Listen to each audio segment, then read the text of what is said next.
श्री स्वामी समर्थ. मी काजल तुम्हा सर्वांचं माझ्या यूट्यूब चॅनलला स्वागत करते. अधिक मास लवकरच संपण्यात आलेला आहे. तर तुम्ही पूर्ण अधिक मासात एकही सेवा केली नसेल तर तुम्ही एवढ्या उरलेल्या दिवसात काही सेवा अशा आहेत की त्या सेवा तुम्ही नक्की करा. त्याच्यामुळे तुम्हाला भरपूरचा पुण्याचा वाटा हा मिळणार आहे.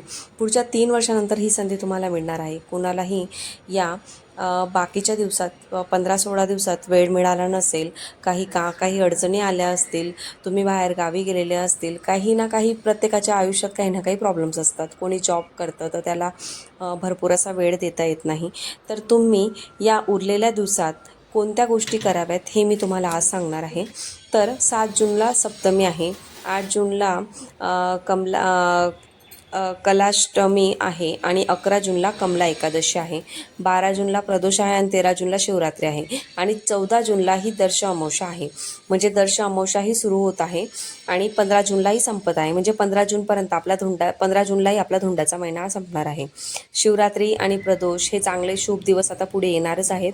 तर आता जी एकादशी केली त्या एकादशीला कोणी उपवास केला नसेल तर ही जी 11 जूनला कमला एकादशी येत आहे त्या दिवशी तुम्ही नक्की उपवास करा. त्या दिवशी दान धर्म नक्की करा.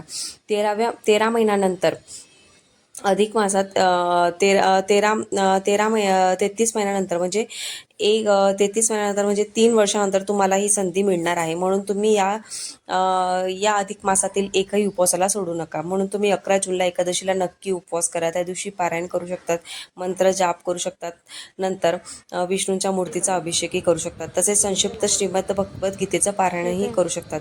आणि तुम्हाला अर्थात म्हणजे दानधर्म करायचे. दानधर्म हे फक्त गरजूंना करायचं आहे. ज्यांच्याकडे भरपूर काही त्यांना देऊन काही उपयोग नसतो, ज्यांच्याकडे काही नाही त्यांना तुम्ही देऊ शकतात. अन्नदान करा किंवा वस्त्रदान करा. या 11 दिवसात तुम्ही काही दान करू शकतात. गहू तांदूळ असतील तुमच्या घरात, तुमच्याकडून जे ऐपतीप्रमाणे तुम्हाला देता येईल ते तुम्ही द्यायचं आहे. तसेच स्वामींच्या मठात किंवा मंदिरात जाऊन तुम्ही दीपदान नक्की करा. जर काही तुम्हाला कुठला गरजू व्यक्ती भेटला नाही तर तुम्ही मंदिरात जरी दिलं तरी चालणार आहे. दानपेटीत तुम्ही पैसे टाकू शकतात.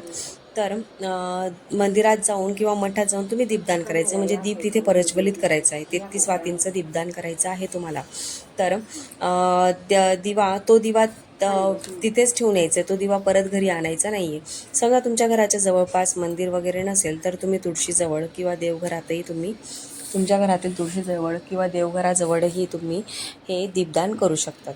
हे सगळं तुम्हाला 14 तारखेच्या आधी करायचं आहे.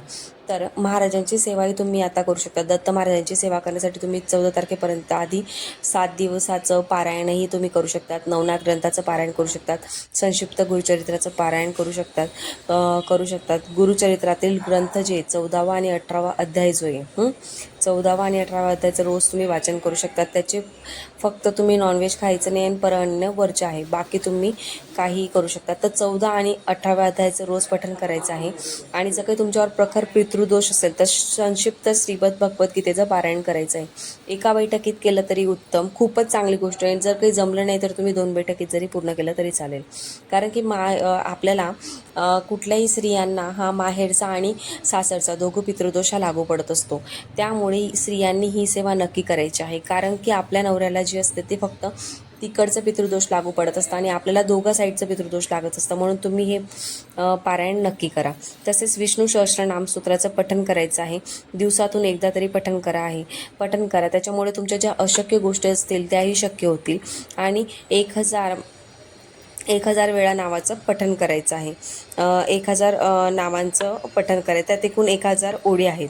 पण तुम्ही जर कधी मराठीत वाचलं तर तुम्हाला जास्त वेळ लागेल आणि संस्कृतमध्ये तुम्हाला वाचायचं असेल तर ते फक्त 15 ओळींचं दिलेलं आहे आणि ते दिलेलं आहे नित्यसेवाच्या पुस्तकात. तर तसेच तुम्ही ओम नमो भगवते वासुदेवाय नमः या मंत्राचा जप करायचा 108 वेळा किंवा ओम नारायण विद्महे वासुदेवाय धीमहि तन्नो विष्णू प्रचोदयात् या मंत्राचाही 108 वेळा जप केला तरीही चालेल. दुर्गा सप्तशती ग्रंथाचं तुम्ही पठण करू शकतात. 8 जूनला जी आहे ती अष्टमी येत आहे. अष्टमीच्या दिवशी अष्टमीनंतर तुम्ही मंगळवारी शुक्रवारी ही सेवा नक्की करा. 7 दिवसाचं एक पारायण तुम्ही करू शकतात. स्वामी चरित्र सारामृताचं ग्रंथाचंही पारायण तुम्ही करू शकतात. तसेच तुम्ही सत्यनारायणाची पूजा केली नसेल तर 5, 7, 3 दिवसाचा सत्यनारायणाची पूजा मांडणी नक्की करा.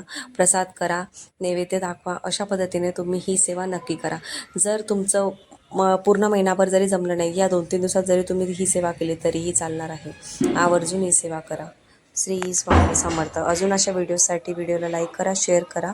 चॅनलला नवीन असाल तर न विसरता सबस्क्राईब करा. धन्यवाद.